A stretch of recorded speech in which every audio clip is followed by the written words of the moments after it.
Welcome once again to an Harmony, a space to feel and listen deeply to the harmonias of life, of the whole cosmos. Something that can help us know ourselves deeply and know the whole cosmos at the same time. Because harmonia is one, and it comes from the Holy One. Everything came from a sacred origin. Therefore, the only way to know ourselves and grow deeply is by expanding the harmonics of conscience, we may say. This also helps us develop the true loving I amness that is coming from the source, as well as the pure vitality and infinite serenity, unconditional love, non-modified life, integral conscience, and serenity are the qualities that are going to help us move outside the state of chaos in which we live trapped in a false perception of reality. And as we are going to see today, this can be explained and understood with the structure of music. Actually, I think it's the best way to understand, because music is the display of frequencies. And as we read in John chapter 1, in the origin was the verb, the logos, the divine word. And this word has a structure. We are going to see this is mirrored in our voice and even in the instruments as well. This is something so beautiful that can help us neutralize the selfish passion symbolized by the serpent and the draconian architects that established this false sector of the universe, the tree of knowledge of good and bad. But it's also going to fill us with vitality so we can conquer the apathy, the lack of life, the coldness symbolized by the poison of the scorpion. But we must start thinking differently in terms of harmonia. And this implies dissolving many wrong ideas, false concepts, all of which generate cognitive dissonances that eventually make us sick. Now, surely most of you have heard about the note Do, which is the first in the scale, Do, Re, Mi, Fa, Sol, La, Si, Do. And this note, which in English is Si, comes from the word Dominus, which in Latin means Lord. In theory of music, theorists say that the first note establishes the tonality and somehow is dominating, like the Lord. But we are going to see music does not work that way. The idea of Lord and dominating was obviously implanted by the mindset of the fallen architects, but it started to be developed in Mesopotamia at least 5,000 years ago, when society began to be structured in accord to the relation between lord and servant, master and slave. And ever since, our society has been a chaos. There is much violence, servitude, dominance, and all that has nothing to do with true love. There is no domination in conscious love. Conscious love embraces with acceptance, compassion, and transforming always the negative into the positive. Something that was not present even in the first Adamic races, first Adam, the first stellar humans that mixed with this solid reality, giving birth to our humanity. They tried to dominate so the laws of nature, which had been modified by the architects. Actually, fallen Adam or Lucifer, Prometheus, those archetypes referring to uh, fallen humanity, tried to conquer the false reality of the fallen architects, but they sank even more into darkness. Lucifer was the carrier of light, but he was not the light itself. And as Master Yeshu or Yeshua said, "You are the light of the world." If we carry the true light and life inside, we cannot identify ourselves with anything fallen. So our task is not to dominate. Our task is to move in accord to the principles of harmonia. And this is exactly what we see in music. However, notice how in Western music there is something very popular known as dominant relations between chords.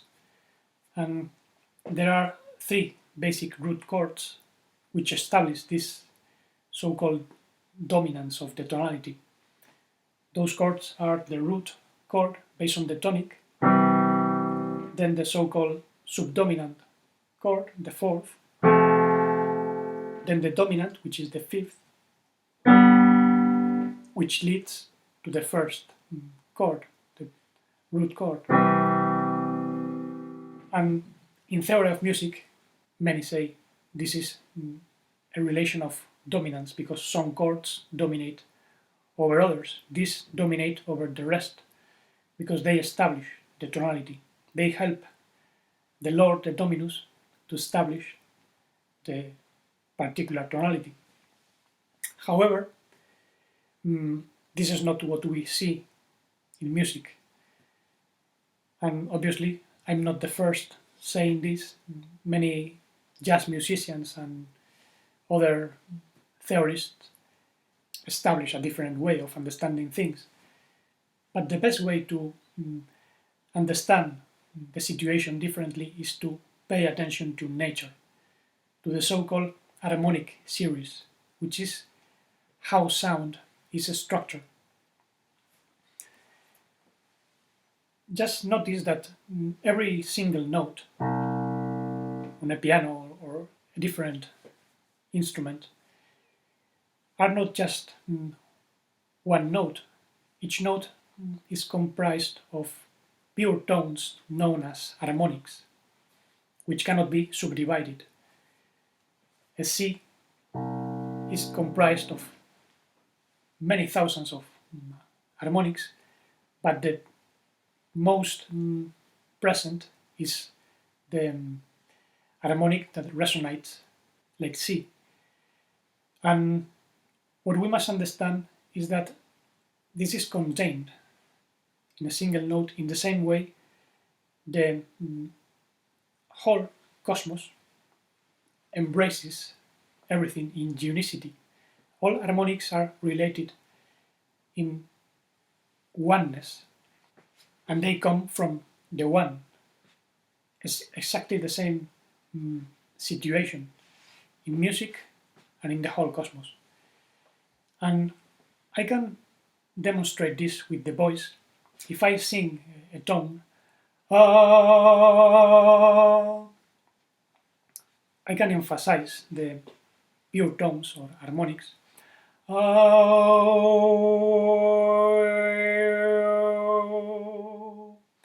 Even by changing the quality of the sound in the voice, I can emphasize this even more.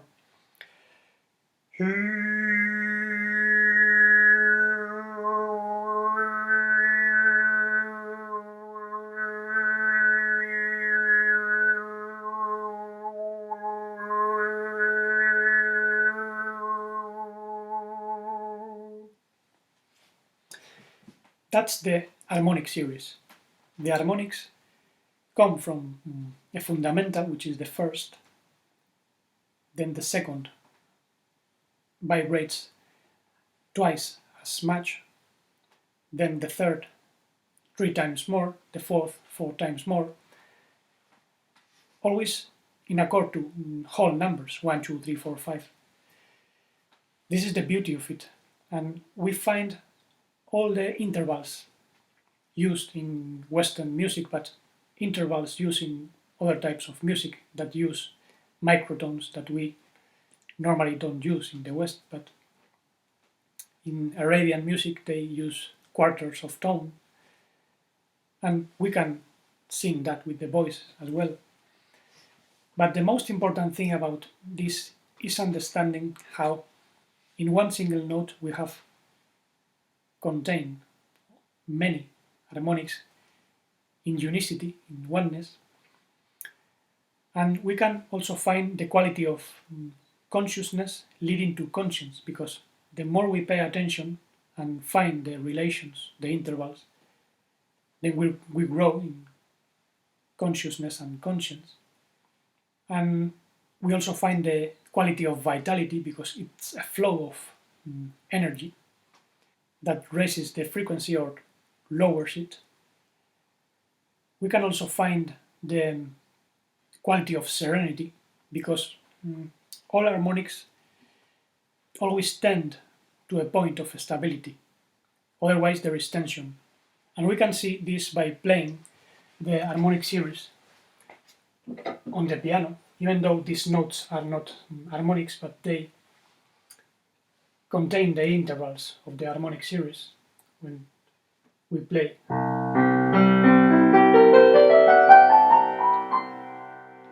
Those would be the first 16 tones in the harmonic series, and there are points in which there is tension.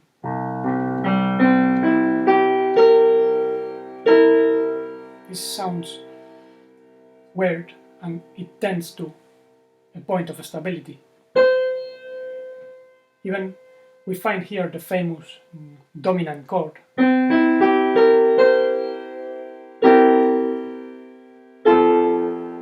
which resolves on a more stable chord, because the natural movement of harmonia is finding those points of rest, serenity. And this is something that also teaches us about the presence of the One all across the movement. Therefore, we are not talking about higher or lower, because the One is all over. We are not looking for a One which is somewhere and not here. No, it's everywhere. The fundamental tone in the harmonic series is present all over those series. Therefore, we are talking about moving outwards and inwards. In the same way, our consciousness moves outwards or inwards, and conscience would be the integrated state of wholeness. Therefore, there is no sense in looking for the higher self. For instance, in many types of spirituality, people speak of reaching higher states or the higher self, but the true self is an expression of the Holy One everywhere. So I suggest that instead of using the idea of Do as Dominus, changing it for Do as donating. The Holy One donates all his love, life, light of conscience and serenity to share it all over the cosmos. It's a donation. We must bring harmonia in our language, and this is another aspect that I'm going to show now, because when we speak, we are using sounds unconsciously. However, in ancient times, many people were more aware of the sacred quality of vowels and consonants. Actually, this is mirrored in sacred words. But in order to understand this, we must go back to the wisdom of harmonics in the voice. Because notice how when I release a sound, pronouncing vowels,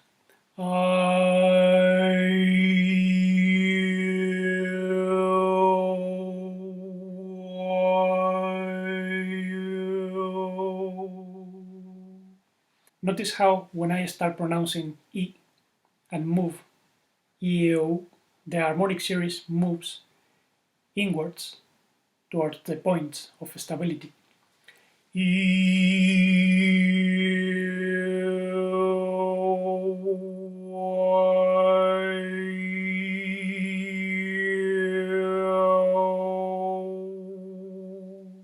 The vowel sequence would be YEOU or YEOU.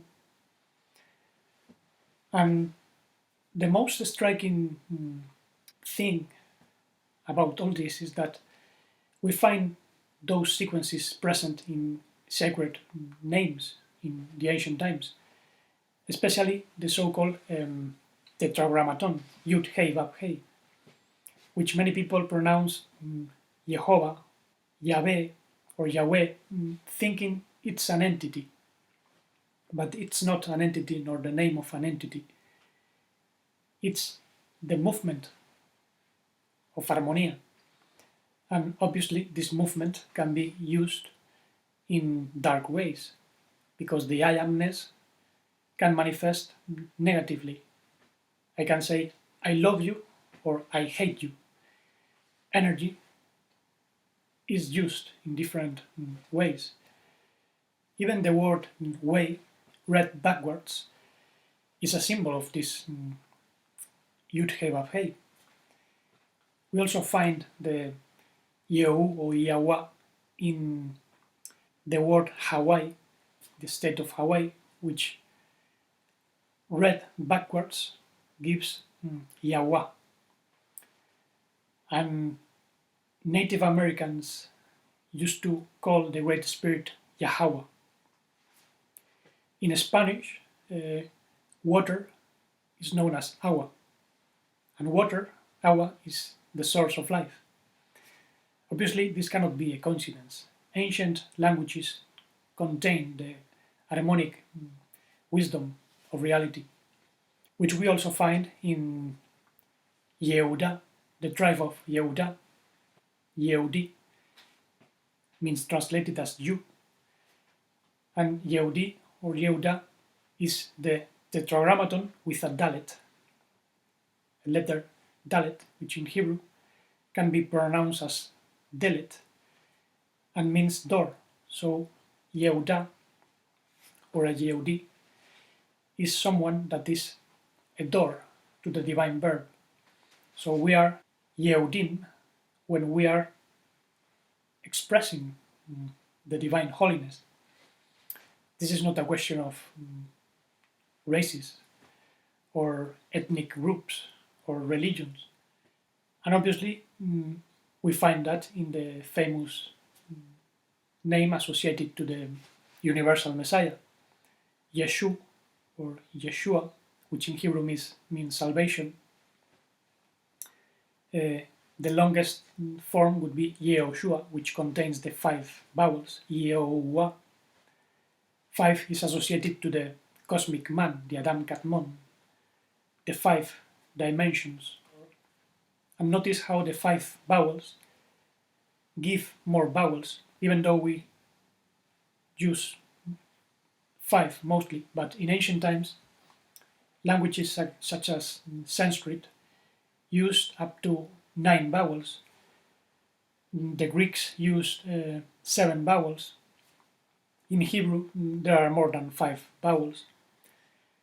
This is because we can pronounce a vowel such as E in an open way, saying E or in a close way, YEOU. In religion, many would say that the name YESHU, for instance, is incorrect. Hebrew scholars say that that was the name used by Jews in order to insult the Messiah, but there is no evidence of that.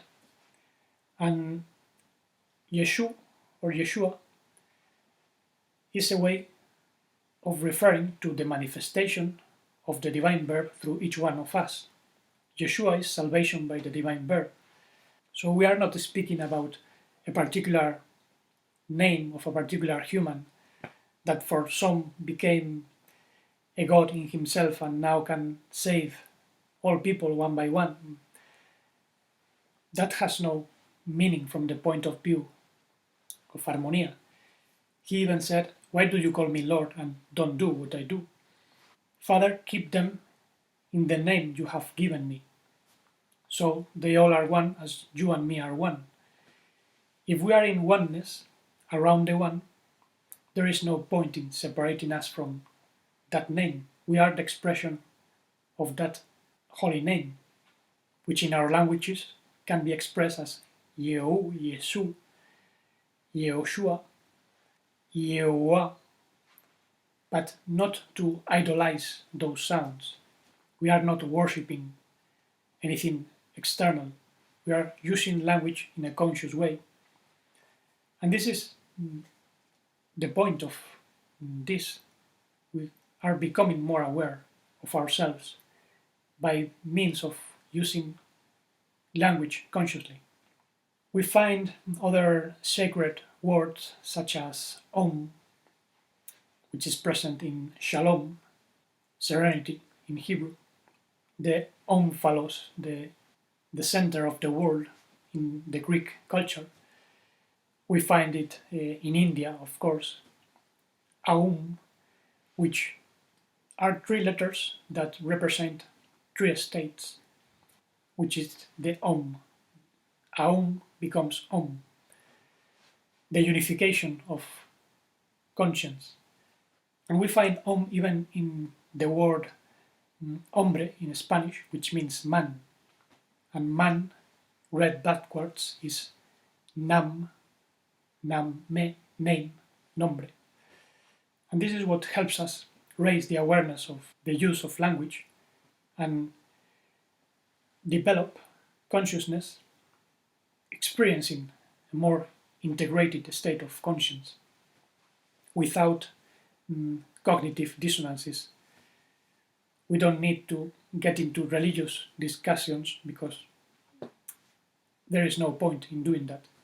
There is no argument against the structure of reality.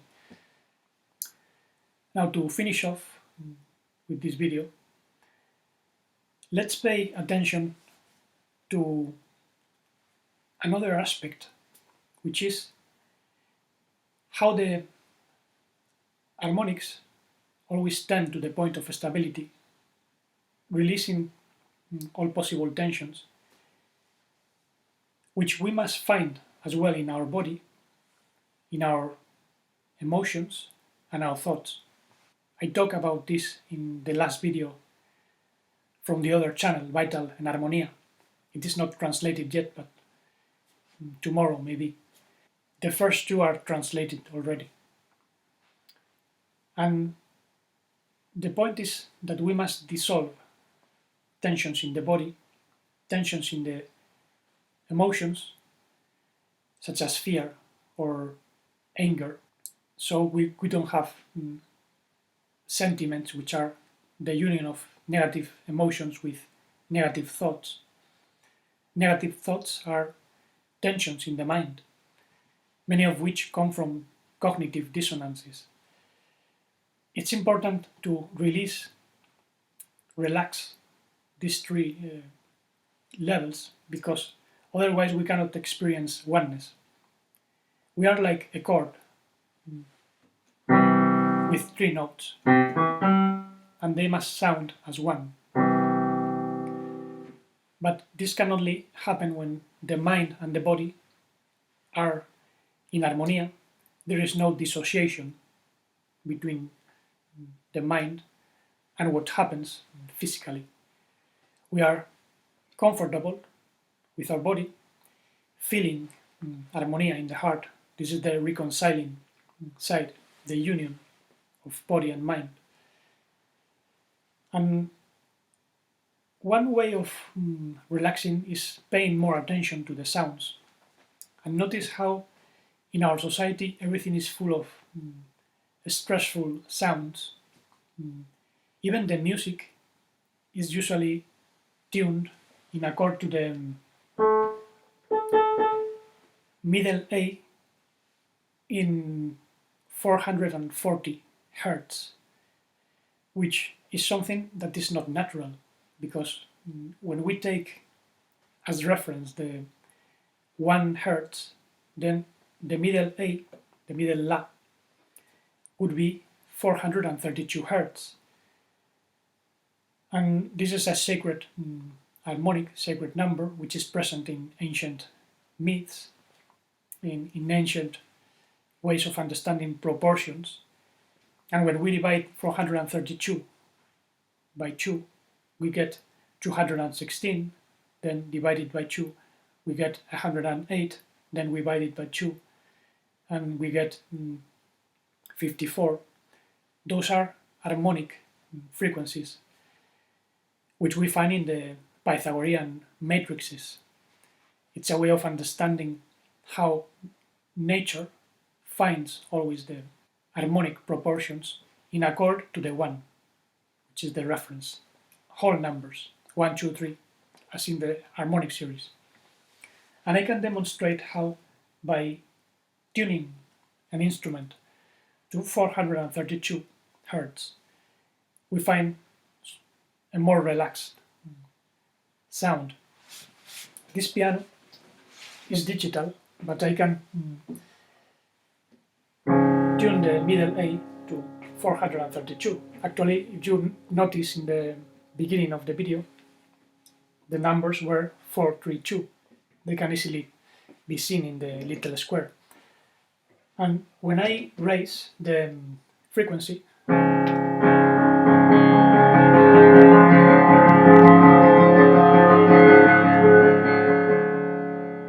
now it's in 444. It's more tension. Some orchestras tune the instruments up to 445 hertz, the middle A. This is to make sound more powerful, louder, but it's very annoying. The body doesn't like that. We tend to something more relaxed.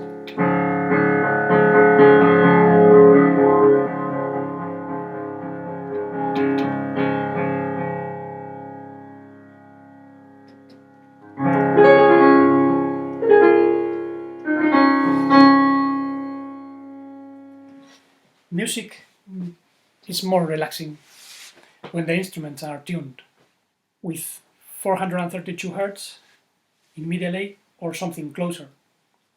Even in the Renaissance or the medieval ages and in ancient times, instruments were tuned more naturally and music was more relaxing. People were also more aware of the richness of music. They perceive sounds and harmonics that we normally don't pay attention to. Now, this is something so profound that it would take hours and hours.